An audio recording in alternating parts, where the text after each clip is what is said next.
नमस्कार मित्रांनो, मी अमोल जाधव. मित्रांनो, स्वागत आहे तुमचे माझ्या यूट्यूब चॅनलवर. मित्रांनो, आर-टी संबंधित एक नवीन न्यूज घेऊन आलेलो आहो. मित्रांनो, आर-टीच्या प्रवेशावरून शिक्षकाला दगडाने ठेचून जिवंत मारण्याचा प्रयत्न संभाजीनगर येथे करण्यात आलेला आहे.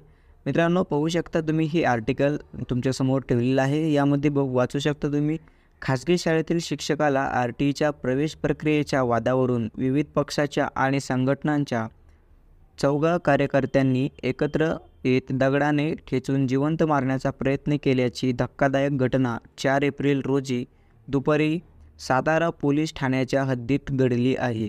मारहाण झालेल्या शिक्षकाचे प्रवीण निवृत्ती वाघ असे नाव आहे.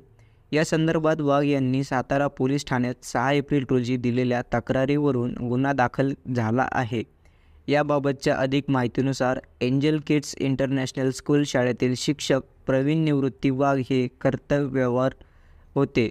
यावेळी शाळेतील परिसरात वाघ यांना राष्ट्रवादी काँग्रेस पार्टीचे अजित पवार गटाचे युवक प्रदेश उपाध्यक्ष सचिन मिसाळ, अखिल भारतीय छावा संघटनेचे जिल्हाध्यक्ष अशोक मोरे, संभाजी ब्रिगेडचे विभागीय अध्यक्ष रमेश गायकवाड आणि गजानन पवार भेटले. वाघ आणि चौघांमध्ये आर-टीच्या प्रवेशावरून वाद झाला. यावेळी 14 कार्यकर्त्यांनी एकत्र येत दगडाने ठेचून जिवंत मारण्याचा प्रयत्न केला. तसेच मारहाण झाल्यानंतर कुटुंबियांना जिवंत ठेवणार नाही अशी धमकी देखील दिल्याचे वाघ यांनी सातारा पोलीस ठाण्यात दिलेल्या तक्रारीत म्हटले आहे. वाघ यांनी दिलेल्या तक्रारीवरून सातारा पोलीस ठाण्यात 4 आरोपींवर गुन्हा दाखल झाला आहे.